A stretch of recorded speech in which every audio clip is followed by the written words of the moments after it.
The tables were turned here, and it was a Democrat in power, and they were the ones being questioned at the border, like, oh, are you critical of, President whoever, or do you have bad things to say? Do you not support whatever? They would for sure 100% be up in arms, screaming, whining, crying, and saying, this is a tyrannical government, they're taking our rights away, this is not constitutionally sound. Yeah, it's so hypocritical. It's crazy. Donald Trump and his administration are following this whole fascism bit. They're doing such a good job that influencers are now being detained and questioned, coming back into the country. And the first example we have is Jenna Friedman, who's a late night alum comedian. She's been on doing stand-up, she's been on late night shows, and she was traveling back into the U.S. from Vancouver, and when she was stopped by customs agents, they're asking her, like, well, what do you do? And she's like, oh, I'm a comedian. And they're like, oh, do you make jokes about politicians? And that's scary in and of itself. But the reason this was so, gray area is because, are you trying to make a joke to me? Like, what are you trying to say? Like, do you hate Trump too? But the thing is if she were to say anything at all, I'm sure she could have been taken in. And we have another example from Hassan Piker, who I've seen a lot of his clips. I've seen a lot of his Twitch streams. I've seen a lot of Hassan, okay? I know about his political views, what side of history he stands on. And he was detained coming back into the country recently and was asked at length, well, do you support Hamas? Well, do you support this? What do you think of Hamas? What do you think about this? What do you make content about? What do you make this about? And so to that I say, if you are an influencer, please use your voice, because they are trying to create a regime of fear, and it can't work if we don't let them. And second of all, that Trump is going so hard to this bit that you're literally being questioned on who you do or don't support, what you do or don't support. And if Hassan had said even for a second, like, yeah, I f*** with Hamas, detained, for sure. We are guaranteed the freedom of speech, which should mean freedom to criticize or freedom to joke, at least. So I don't know. I think it's scary times right now. Every single day I wake up to another news story that horrifies me. These are two instances recently I've seen that are like, oh, great, our First Amendment right is being threatened, which, no tread on me, crowd. This is your time. The tables were turned here, and it was a Democrat in power, and they were the ones being questioned at the border, like, oh, are you critical of, President whoever, or do you have bad things to say? Do you not support whatever? They would for sure 100% be up in arms, screaming, whining, crying, and saying, this is a tyrannical government, they're taking our rights away, this is not constitutionally sound. They would be saying everything. This is not what the founding fathers wanted. They would be saying everything they could to point out the fact that all of this was illegal. All of this was some Gestapo level shit. This was fascism. This was our attempt to silence everyone. And now that this happens to benefit them, they're not questioned. They're never persecuted or prosecuted. They're never held accountable. They have a platform, which is Twitter, to say all of the most vile, misogynistic, racist, bigoted, anti-Semitic, pro-Nazi propaganda, whatever it is. And even if you try to report it on those platforms, they'd be like, we found nothing wrong with this post that said, kill all Jews. Or if it said, we want to kill you or whatever. Like, even this past weekend, I had people that were saying they wanted to 86 me. They wanted to kill me. And come on, you bigger fish to fry. Yeah. No offense. But let Gabe stick around. Yeah. He's one of the good ones. He's a sweet guy. The thing is, I'm also getting back to it is becoming back to 2021 levels of like death threats again, because they're, very confident in what they say. The hypocrisy of it is another story, which is they want to get upset that James Comey takes a photo on a beach that says 8647, which if anyone's worked in the service industry knows that 86 is nix, right? We're out of it. Kill it, done, whatever. Not literally kill, but, remove it from whatever the menu is or from the options. Just means stop offering it to the American people. It's been 86. It's off. Or you've been 86. You're no longer welcome in this bar or club or whatever it is. And so they're up in arms. They're like, 8647, James Comey, the former FBI director, is calling for the death of Donald Trump. This is a clear message. He's calling for the death. He's calling for Donald Trump to be dead, like all this stuff. But at the same time, these Republicans also, the same people criticizing James Comey and saying that he should be sent to prison or some gulag or El Salvador or whatever it is, or even the death penalty, were posting 86-46 about Joe Biden. And then they're like, oh, well, 86-46, we're just talking about impeaching. We're just talking about you're removing. And then they respond and say, 86 Gabe. 86 Gabe. So I'm like, all right, which one is it? Is it you want to kill me? Because that's the stance you're taking right now. Or is it that you want to remove and impeach someone? Because that's what you said before. So you can't have it both ways. No, but they can't. They don't have critical thinking. Hypocritical. It's crazy. And like you brought a guillotine to the White House for Mike Pence. Yeah. Yeah, you built gallows, constructed it, and had a noose, and then said, chanted in the opening area of the Capitol, hang Mike Pence. And then Donald Trump, even, according to Cassidy Hutchinson, who was one of the aides to Mark Meadows, said Donald Trump mouthed, hang Mike Pence. Or I said it was like, hang him, or something along those lines. I'm paraphrasing, but basically said that. When they were chanting, he heard about it, saw it on TV, and then he mouthed it and said, oh, yeah. And it's like anyone throwing out the word treasonous right now is crazy to me. Because we're a country that literally left our roots because we were being told you have to do this or else it's just like, I feel like we're making a full circle here. And like there's about to be more tea in the goddamn harbor. I mean, we're at the 250-year, reset. We're having that Pluto return, baby. I was just about to say, astrology's got some crazy to say about what's happening. So, yeah, and I also thought that James Comey was like, I don't like him at all. And I thought he was very on the side of like whatever Trump would believe in. So it's crazy that like they can't. But he's not though. James Comey is on this. I mean, like he wasn't at help in 2016 when he released the report before the 2016 election, which helped Donald Trump. But then also James Comey doesn't actually like Donald Trump. I mean, he's not liked by people on both sides. That's the thing that people have to understand. He's not a Republican, like, right-wing guy. He's not a left-wing, like, Democrat, I just whatever. saw him using anti-trans dialogue, and that made me want to curb stomp him. Yeah. But that's all I really know about the guy. I'm not saying James Comey's a great person. No. I know. I'm just saying. But I'm saying, like, he is hated by both sides for different reasons. He didn't support Donald Trump in his loyalty pledge and, trying to have that mafioso boss kind of, like, we deal with loyalty. Like, that's how we do things. That's how Donald Trump runs. And James Comey was like, I'm not going to play that. And then he was like, all right, you're out. And then putting Christopher Wray as FBI director. And then when Christopher Wray didn't do the shit that he wanted, was like, I'm going to make sure when I come back into office that you're not there anymore. And then pushed him out. And now it's Kash Patel. Bug-eyed, Kash Patel. So quite literally, just anyone who has anything negative to say about Donald Trump, he will remove them. I saw an interview of some guy who just fact-checked him. Just gave him a quick fact-check. He goes, why would you do that? I thought you were nice. Why are you embarrassing yourself like this?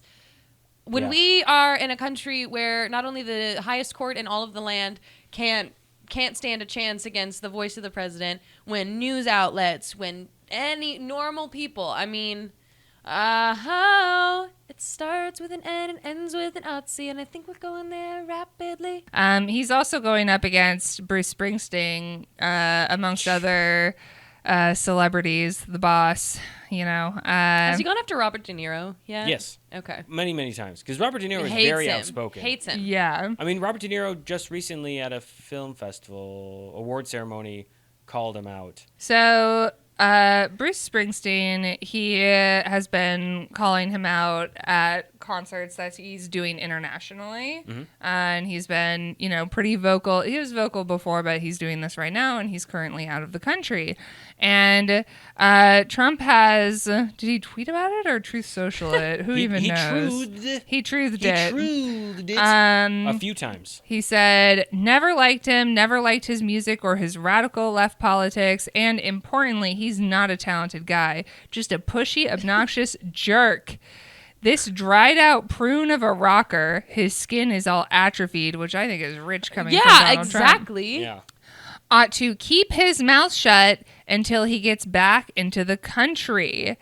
Basically, like that is implying You get back on our soil, we're going to disappear you. right, or like you're Or not I going to will be allowed back in. Yeah. And that's Or- crazy. You can't do that. Yeah. Can't But do it's that. also I think it is a loose threat made Oh. by a president that's like he's like, "Oh, say what you want to say in our country and we'll see what happens." What are we going to see about it? It's in the Constitution. Well, I think what also is not the we're going to disappear someone. They're gonna It's- Photoshop MS-13 on Bruce Springsteen's knuckles. Yeah. Yeah. In But it's not Helvetica. it's not even like we're gonna disappear you because he is a high profile person. But I think it's more of like I'm sending out a call for my regime, my cult Followers to then go harass, threaten, stalk, these endanger, people. whatever. And he's like, And oh, it's I can't also- do anything. It's using Bruce as a like you said, like an example, Yeah. like being like, okay, maybe I'm not going to do it to him, but that then gives the message loud and clear to other people that like be careful what you say, or you might be not allowed back in. We need really powerful people who have not reached their prime already to just continue to speak up. Because you know that Victorious episode? Did you guys ever watch Victorious? Oh, sure, yeah. There's a scene where Kat is being told she can't talk all day. She can't talk for a week. And at the end, she goes, he didn't say I couldn't say. So if we can't talk shit about Donald Trump, you best believe we're going to sing about it. And Taylor Swift, I nominate you for the ALS Ice Bucket Challenge. Yeah. So let's get up there, girl. And Trump has recently said that she is not hot anymore. Which, oh my God, is so crazy. I literally was thinking that Trump is the guy who like, can I have your number? Ugly. Didn't want it anyway. definitely. Let's remember the timeline of events. The way that Donald Trump works, his mind and his posts work in parallel with like key policy moments that happen. He wanted her nomination in 2020. He didn't get it. He gave an interview with Satuda, this journalist from Variety, for a book that he made. In 2023, Donald Trump was asked, "What do you think about Taylor Swift?" Now, remind everyone that this is before the 2024 election. Mm-hmm. So he's like, "I gotta get her endorsement," and he said it multiple times behind closed door meetings on Capitol Hill. As if she would ever. Yeah. And so in the interview, they said, "What do you think about Taylor Swift?" And he goes, "Oh, I think in the span of 30 seconds, I'm not even kidding here, he said she was beautiful 5 times. Oh, she's beautiful, like unusually beautiful." His words. She's beautiful. I don't think that she would be into Trump, third person. Then said, "Oh, she's beautiful. She's beautiful." Then you get to the point where everyone's like, "Who's she gonna nominate or like endorse? Who's she gonna endorse?" Then he spreads AI images of her online, and then she speaks out, and she's like, "Okay, I did see this. This is messed up." Like this, and it was more of like a message for the industry to be like, AI images of people without their consent is not cool, especially if they're using it as a message or to platform. Then Kamala Harris gets her endorsement. Then Donald Trump, just like 2 or 3 days later, goes, "I hate Taylor Swift." And then this whole thing wasn't even like it came from nowhere. It wasn't like, She's she not made hot. a message. She's like, "Oh, hey, I'm working on a music video and an album right now. I don't even want to think about you, and I have a boyfriend that I'm happy with." Like, that's her life. And then he was like, "Isn't it funny how when I said Taylor Swift or I hate Taylor Swift, she's not hot anymore?" And it's like, bro, you're 78. You mean You're 78. the hot young blonde who saved the U.S. from an economic collapse with her world-changing 3.5-hour tour that covered every single era she's ever fucking written? Need I remind, say again, literally saved this country from economic collapse? Yeah. Taylor, A come blondie back. did that. And Beyonce. To that note, he's also very mad at Beyonce and Oprah. He's going You for know? all the Illuminati's big top picks. And he's basically accusing Kamala Harris of paying Springsteen, paying Oprah, paying Beyonce for their endorsements. And he's trying to be like, He paid that's influencers illegal. for their endorsements. Bryce Well, Hall. he's being like, It's oh. literally, he tried to pay Tana Mojo, of all people. Well, this is why it's all hypocritical bullshit. And also, there is no evidence that this actually happened. He also said, according to news reports, Beyonce was paid $11 million to walk on stage, quickly endorse Kamala, and walk off to loud booing for never performing. That's not what happened. None of that is true. But they'll believe it. Yeah. It's just like, you think she got paid $11 million? I'm sorry, you think Beyonce needs $11 million? You think Beyonce would have to be paid to back a black female candidate for president? Like, also, it's ridiculous. It's absolutely insane. But yeah, he's like, Kamala's, illegally paying people for endorsements, which is illegal. Is it illegal? It is illegal you're not supposed to pay for someone's endorsement. That is right. true. Even though Trump did. Even though we know he did, because influencers have come out and talked about it. And also... the ones that didn't accept the NDA deal talk about it. Yeah. And I think the bigger one here is that he literally had his personal piggy bank, Elon Musk, which accounted for roughly $300 million. And what did Elon Musk get? Well, he got a bunch of government deals. He got access to all of our records, closed different agencies, which are now trying to claw their ways back through court wins. And then now Elon Musk is like, I don't want to be involved in politics anymore. And we're like, no. You cannot get away from this. You f***ed up. You own it. And we're coming after you. He's crazy. He's trying to stop free speech. He's nutso. Classic. To that we say, keep calling your lawmakers, 5calls.org. Please get your voices heard. Please continue to talk about how much you hate him and what he's doing. And also, see something, say something. Like, they cannot limit our freedom of speech, or else we get to coup. So... let's do something fun, funky, and fresh for 2025. Moving on, we're going to read a review. This one is on something that I feel like a lot of people don't know we have, which is stickers. So someone commented on the Ban the Fascists, Save the Books, Die Cut sticker. Virginia Beaulier said, great quality. These stickers are larger than I thought they'd be in a good way. They're really high quality. And I wanted to do this because last week we were filming and I saw the copious amounts of stickers, the Ban the Fascist stickers, which I was like, God, I hope people are buying those. 2, what a subtle sign of resistance. And 3, they looked really cute. They're really cute stickers and they're really good quality. I have one on my water bottle Almost right snuck now. one, but I decided I didn't want to get fired. I can probably just give you one. Oh, good. Yes. It is. Ansley's just stealing stickers. Yeah. I literally just come in. I'm like, hey, Meredith, I need one of these books to make an ad. I need this shirt for a video. I'm also. I've got a soft spot though for that style of the cartoon character the book is. Mm-hmm. Oh, yeah. With the big eyes. The fascist shirt. And then the comment I wanted to respond to was on our video that Tess made about the male loneliness epidemic, which is funny because it's self-imposed. You're doing it to yourself. Like, just stop being pieces of shit and maybe the world will like you.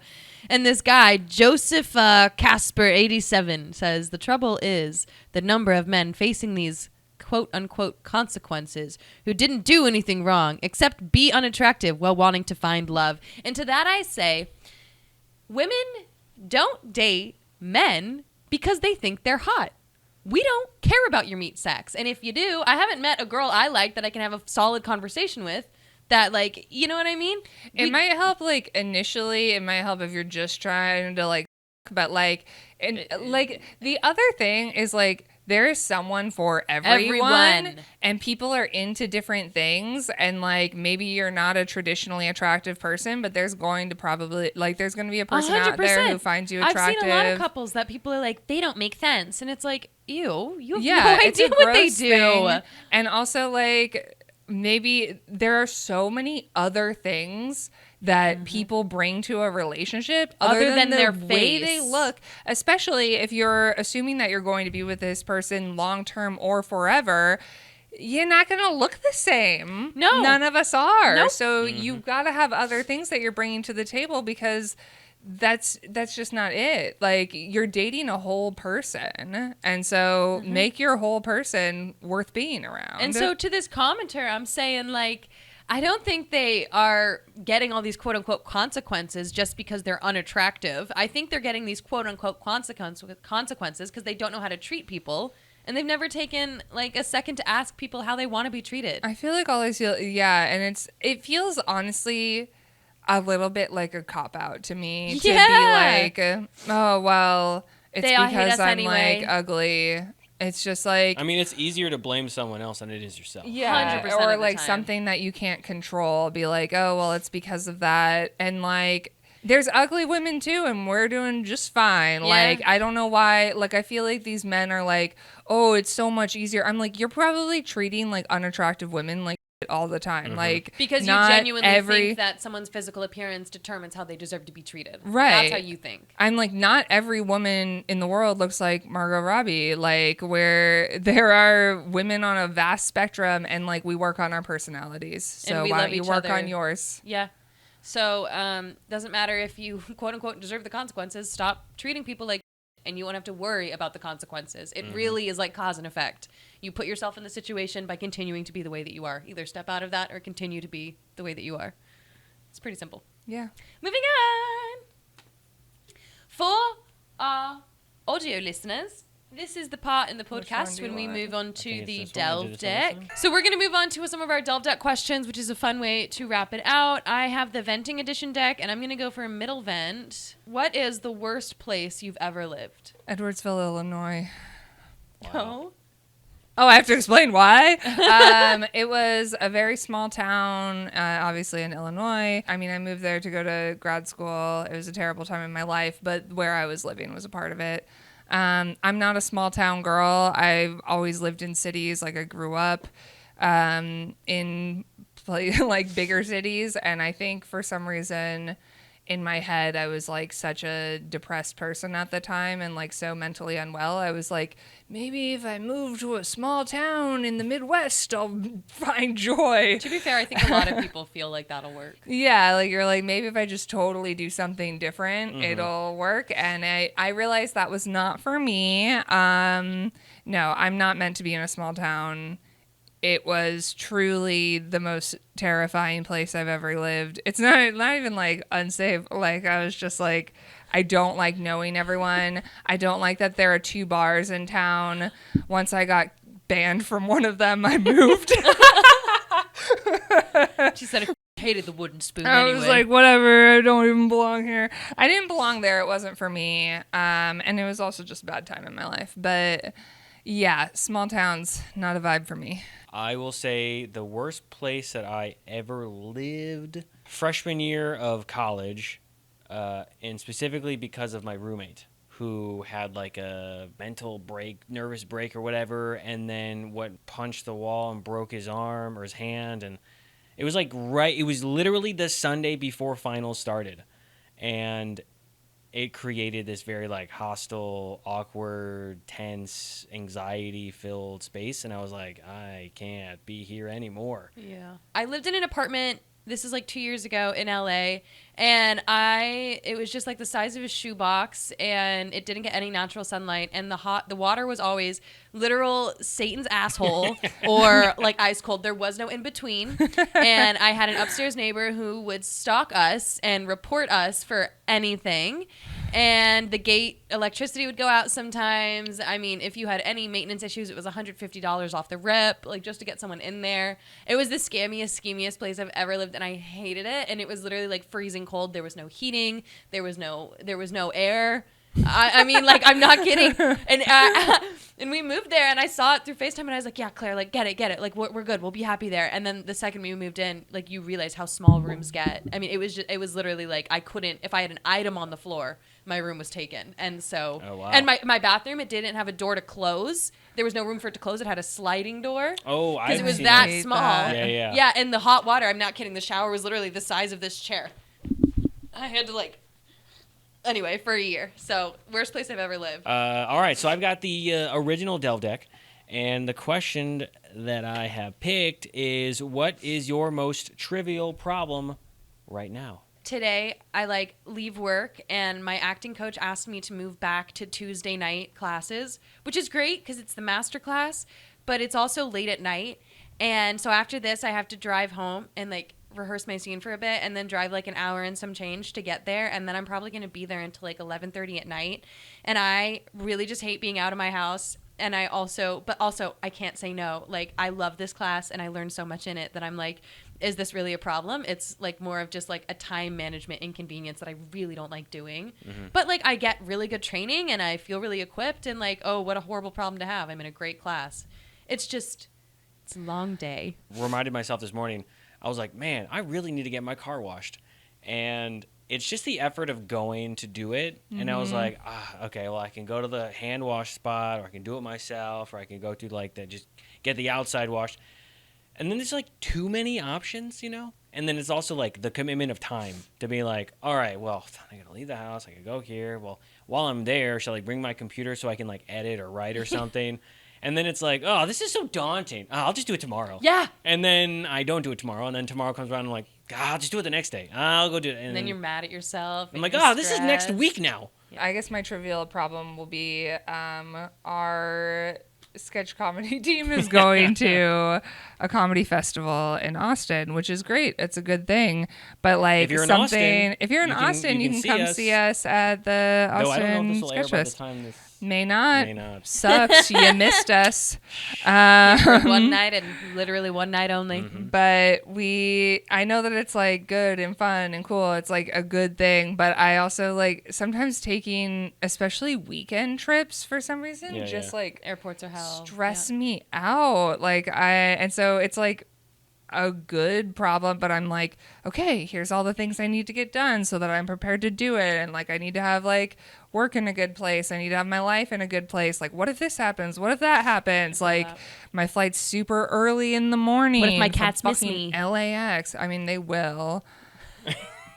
This is from the Joy Deck. Finishing things off with some joy. This is a middle joy question. What is your favorite season and why? I feel like growing up it would have been fall because I love all things spooky. But the older I get, like I like spring this year, like the kittens outside my apartment, or like the baby birds, or it's just like the fresh and the hope and the joy. And like I fell in love in spring, and so it always brings back like And so I'm very much like that bitch from Harry Potter where they breathe and the birds fly out. Oh, yeah. That's how I feel in spring. I would either say spring or fall, specifically because those were the seasons growing up when baseball would be starting, or there would be they'd be like fall ball. But like starting baseball in spring, when training would start for summer, that's when I would be the happiest. Like that was, I mean, also like my birthday's in the spring. Yep. I'd be playing baseball at the time. I'd be leading the summer. Like my summers was like always baseball, always this. It would be traveling for games or going here or doing that or hanging out with friends, whatever. But spring would always be the thing because it was like, not only is it like the perfect weather. I was gonna say. Right? You're like those not too hot, but nice warm. Like you're outside in a t-shirt and shorts, jeans, whatever. And you're like, man, this is like perfect breeze right now. Anytime that weather comes, I'm like, it's baseball season, baby. I have come to like spring more than I used to. And there is a nice thing about like being like, oh, it's patio weather again. Like there's patio weather in the spring, like it hits differently than patio weather any other time of year. Cause you're just like, ooh, haven't had this in a sec. And it's one of those things where you might make the excuse of like, ooh, it is nice out. Let's go out tonight. Oh, absolutely. Yeah. Absolutely. Yeah, anyone want to get drunk at 5 p.m.? Yeah. You're on a patio? On a Wednesday? We're like, I mean, the weather's nice. We should get a go beer. to happy hour. We should. Speaking of, we should go to a happy hour. Somewhere a middle distance so I can get an Uber home. Yeah. Mm-hmm. No, But you gotta wait till your class is done now. We can hang out other days of the week. Can we? Gabe's like, I don't want to see you. Gabe's like, I see you enough. Yeah, I see her like twice a week, maybe 3 times. You know, God, it's way too They're much. not dating. They're on a sketch comedy team. Yeah, yes, that is true. Weirdos. Anyway, we got some skits to film. If you would like to take the plunge with your own version of the Delve decks, you can find them at boardwalk.com. They are super fun, funky, and fresh. And as for us, we are going to go be all of those things off of these cameras and on these cameras. So we love you guys so much. Thanks for hanging out with us. Okay, goodbye.